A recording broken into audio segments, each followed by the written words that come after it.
I used to be into some fucked up shit when it came to the internet. Now I can't even look at a computer without feeling sick to my stomach. The glowing window in digital infinity now feels like a gateway to hell. My obsession with the macabre started when I was 12. I would spend nights at my friend's house. His name was Paul Fender, and unlike myself, Paul came from a very wealthy family. The kind of wealth that came with an indoor pool and a 4-digit key code. In all honesty, Paul was a bite-sized chunk of dog shit. Whenever he'd invite me over, the better part of my stay would consist of Paul showing me all of the shiny new things that his parents had purchased him in between the gaps of time separating from my last stay. Look, don't touch could have been his catchphrase. I only endured Paul's antics for the perks. And boy, were there a lot of them. The weekends that I spent playing pauper to the prince were also weekends that I got to live the high life at Casa de Fender, a wishful luxury if you grew up with penny-pinching folks like mine. When Paul wasn't jacking off his own ego, he was jacking off to Amber, his father's Barbie doll of a trophy wife. Fake tits, tight ass, and a birth date that placed her in diapers right around the same time that Mr. Fender was filing for his first divorce. The driving force behind Paul's lotion addiction had less to do with his stepmom's physical presence and more to do with her acting abilities. That's because before Amber met Paul's father, she was a certified spank tape starlet, with a body of work that encompassed over 50 titles. It was an admirable trait for someone who had just turned 21. After meeting her future husband during an intoxicated romp through Vegas, Amber turned her back on a life of gangbangs and gag suppression techniques. Instead of fucking multiple guys for money, she'd only have to fuck the one. Paul told me how he accidentally discovered the details of Amber's former life when he found a collection of X-rated movies hidden away in his father's closet. Every single one of the VHS tapes displayed Amber in dozens of, let's just say, explicit positions, performing every imaginable adult act. Paul hit the jackpot, being the rich bastard that he was. His bedroom came complete with a big screen TV and entertainment center. In the following months, he had cycled through nearly all of the titles. He'd wait until everyone in the house was asleep, then fire up the VCR. I'd only ever seen brief snippets of the opening credits before he'd shove me out of the room, into the dimly lit hallway. And like clockwork, he'd lock the door for a few seconds after I was out, leaving me to wander the quiet house until the door was unlocked again. I had only made it halfway down the hall when the door to Paul's room unlocked and then opened. And not long after, Paul emerged with a wide-eyed, blank expression. I tried to speak to him, only he wouldn't answer. He just continued walking past me as if I were invisible. He had only been a few feet past me when he started screaming. I know it couldn't have been that long, but in my memory, those screams seemed to last for hours. First, the live-in maid showed up to find out what was wrong. Then Paul's father came down the stairs with his confused-looking stepmother. Nothing could be said to calm Paul down. He just continued to scream. And during the commotion, I slowly walked into Paul's room, where the TV was still on, set to VCR mode, and only the tape had been stopped. After a moment of hesitation, I pressed rewind, and the VCR buzzed until the tape quickly stopped with a loud click. I could still hear Paul screaming in the distance while his father tried desperately to reach him. My finger hovered over the play button, and then pressed it. The video was recorded in a foreign country, probably Mexico, because I instantly recognized the language as Spanish.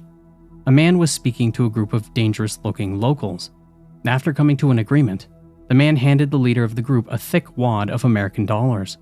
As the man turned the camera, smiling, I knew without a doubt that it was Paul's father.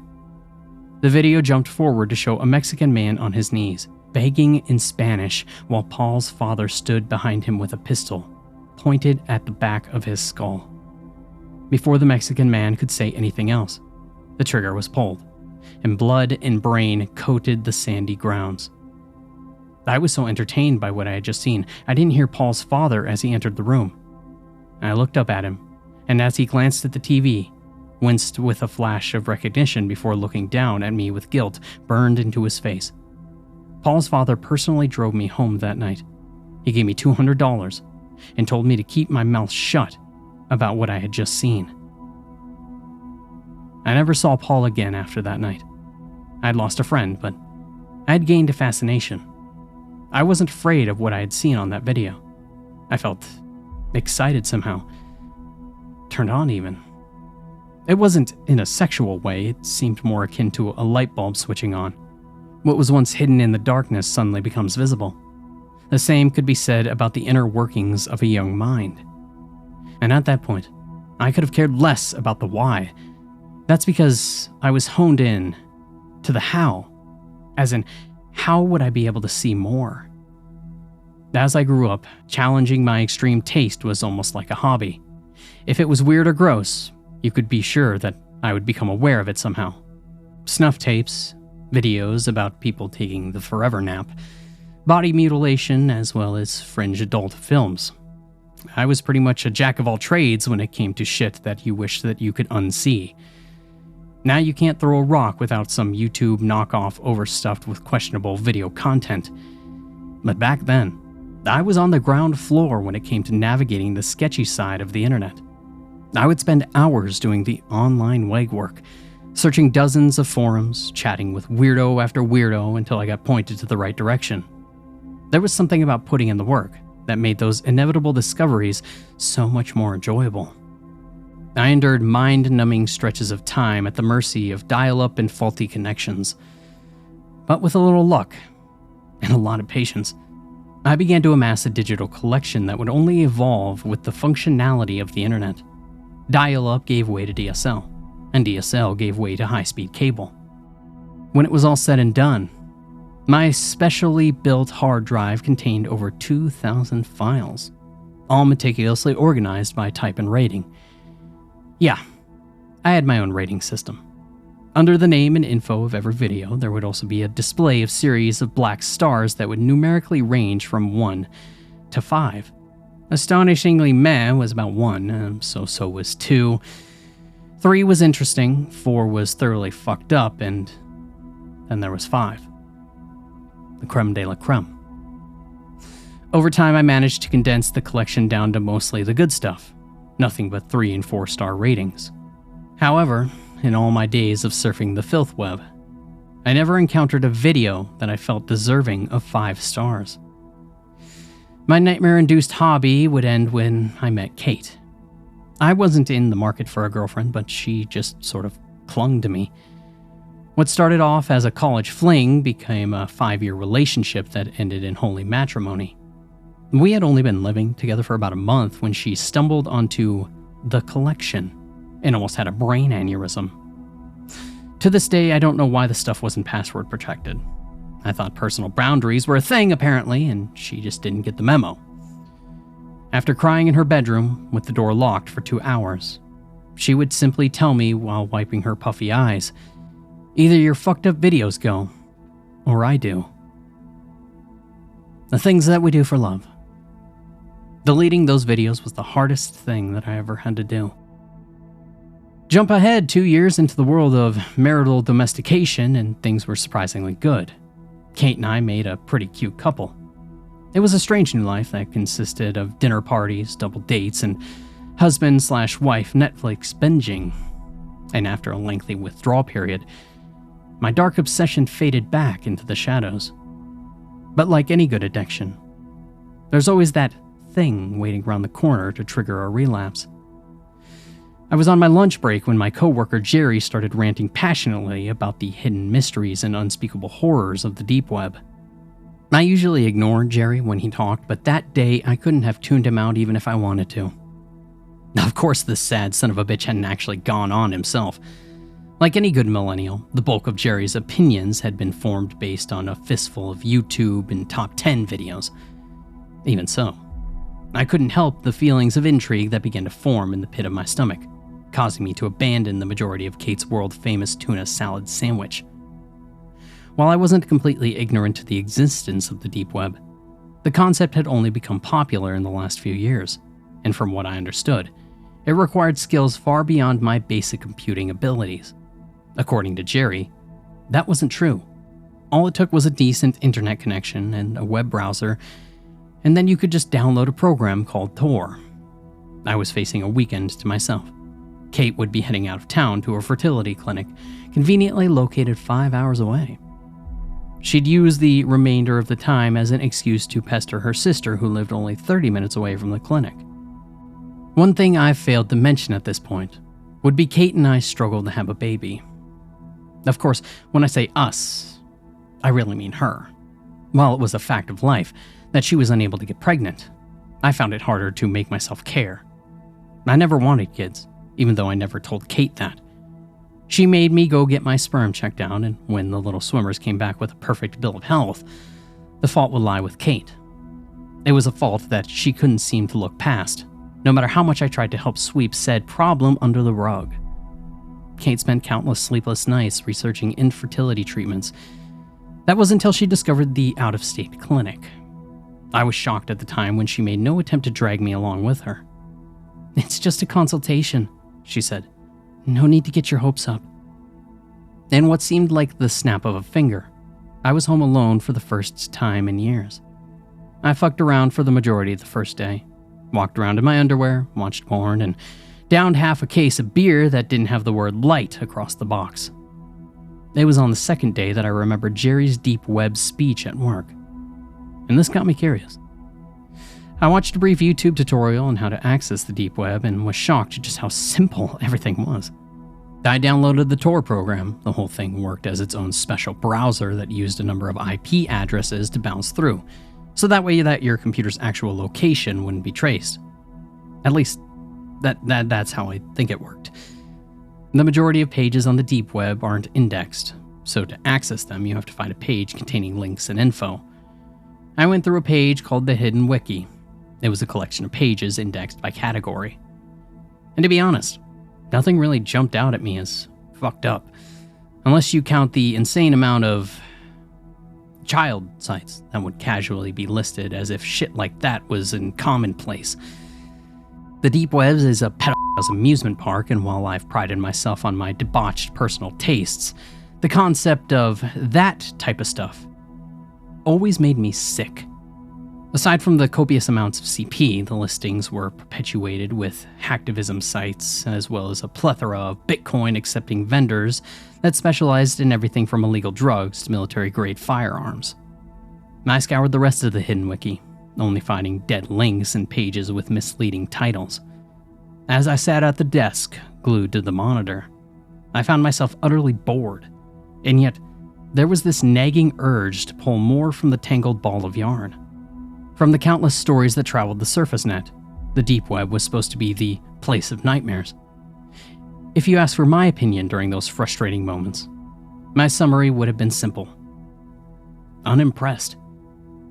The hours flew by and I continued stumbling from site to site. But by that point I had come across the list of unlisted pages.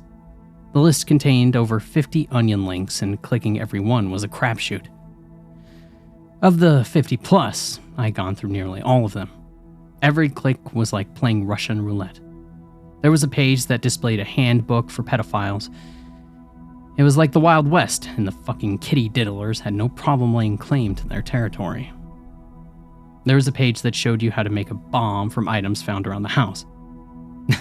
There was actually a page that literally was nothing more than a continuous repeating animation of a spinning dildo, a populated social network for people who liked fucking horses, and a white supremacist recruitment page, jam-packed with propaganda about supposed race wars that were lingering around the corner.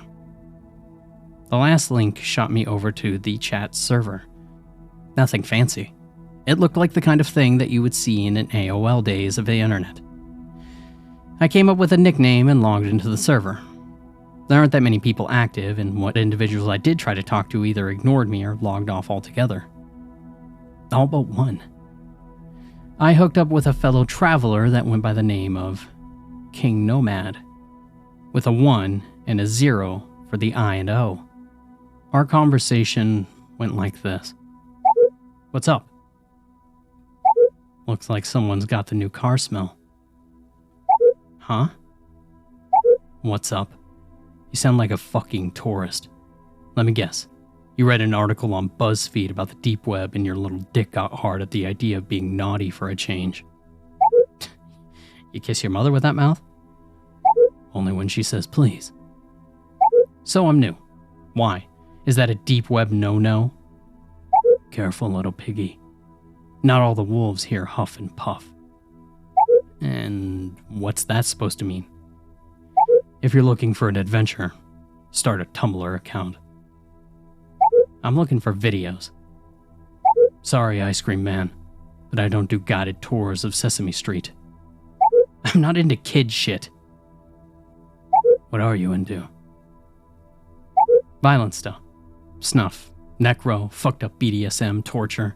You know, all the parts of a balanced breakfast. You're funny. Sure those eyes aren't bigger than your stomach.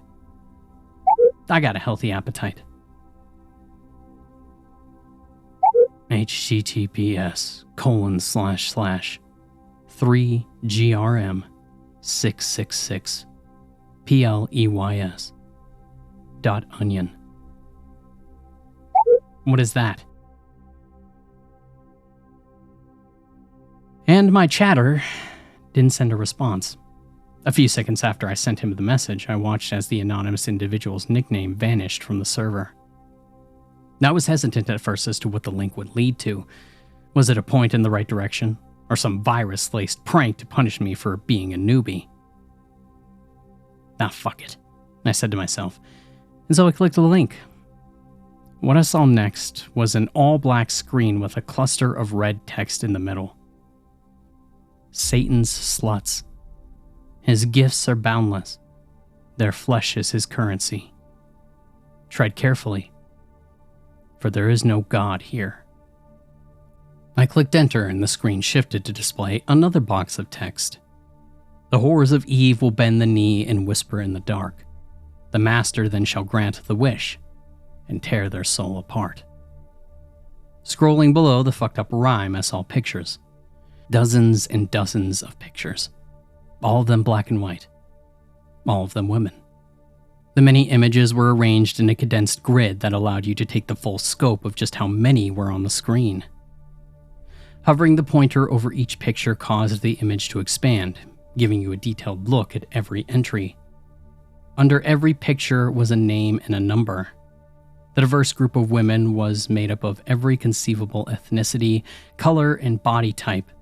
And while the women's outward appearance provided them with physical distinction, the pictures would share another connecting thread. Every one of the women appeared to be roughed up and battered, as well as completely nude.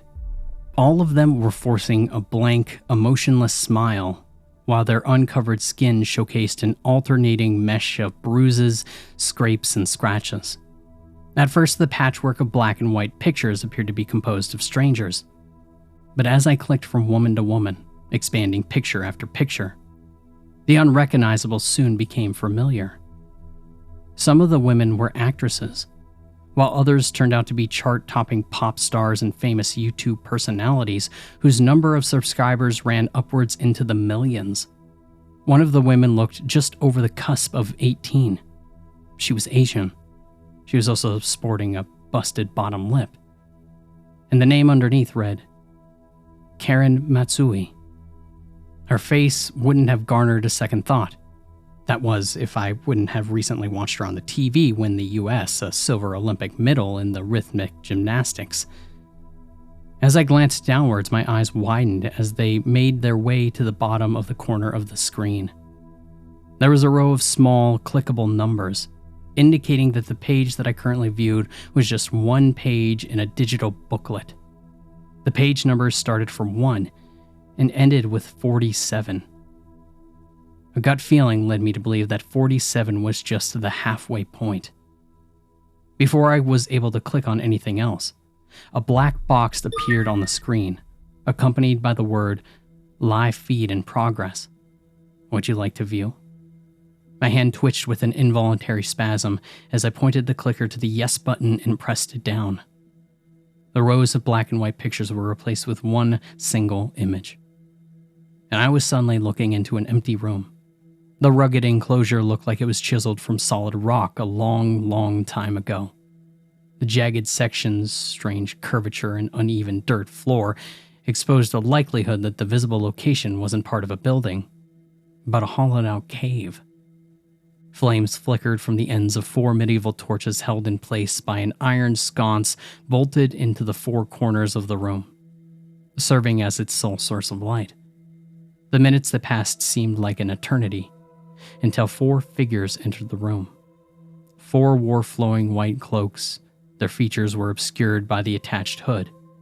At the center of these hooded white figures was a single person, shorter and thinner than the surrounding 4. The center figure was also covered from head to toe in a cloak, only instead of white, the lone individual was garbed in crimson red that stood out even more from the room's lack of color.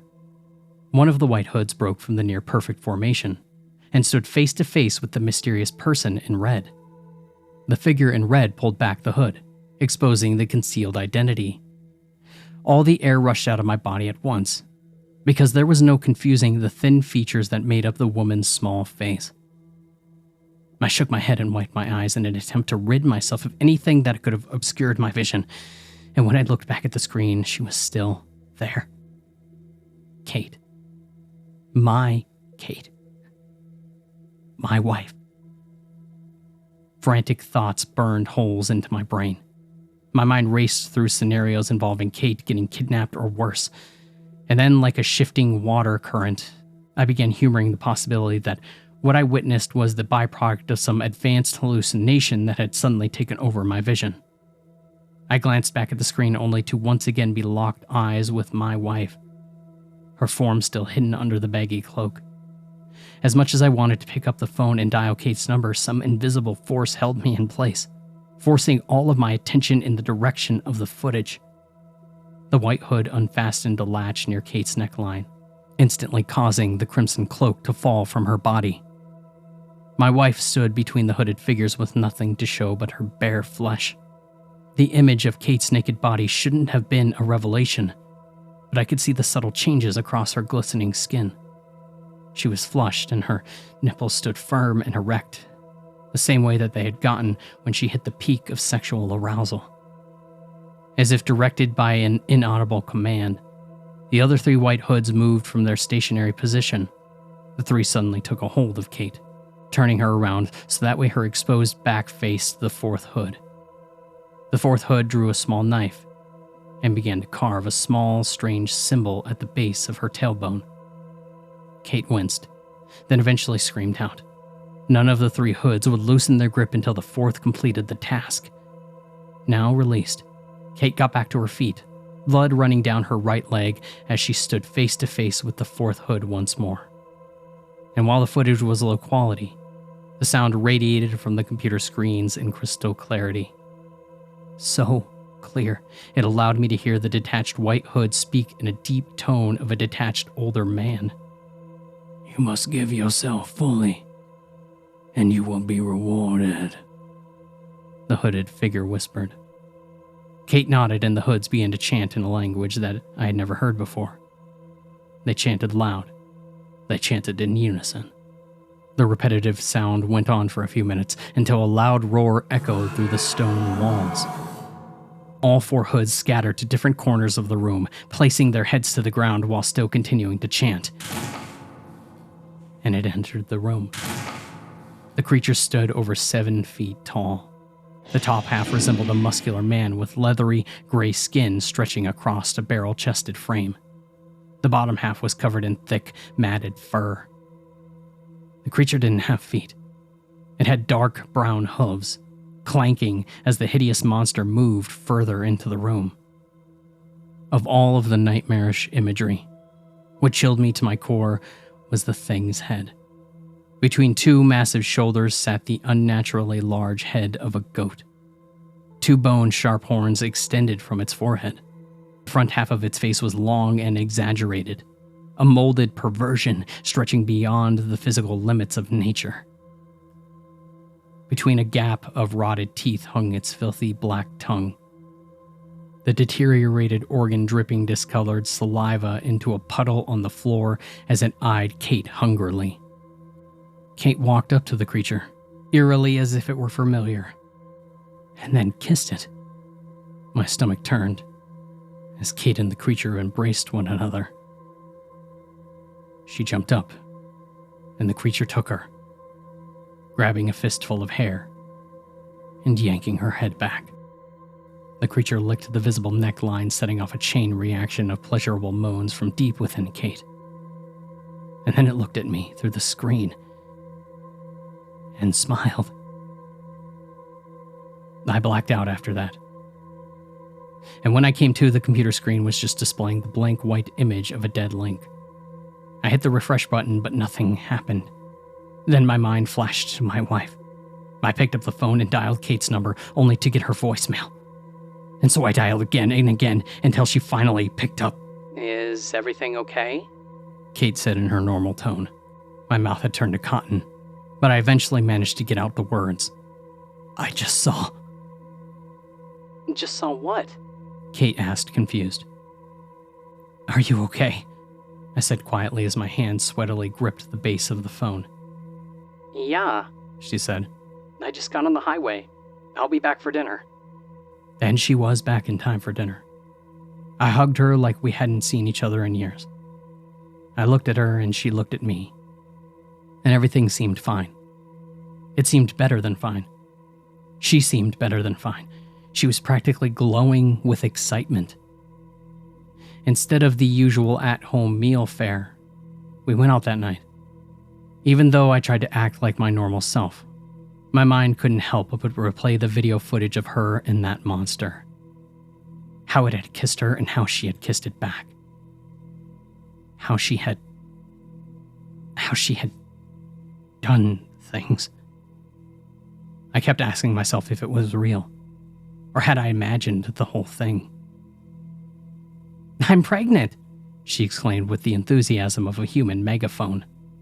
She went on to explain that it had been a kind of miracle, and she found out when she went to the clinic. She told me that she'd explain more in detail after she came back from the bathroom. And as I got up from the table, her shirt lifted slightly, exposing a small patch of skin between the fabric and her jeans. And I caught a glimpse of a circular bandage covering a small area near her tailbone. I lost my appetite that night, and it hasn't come back since.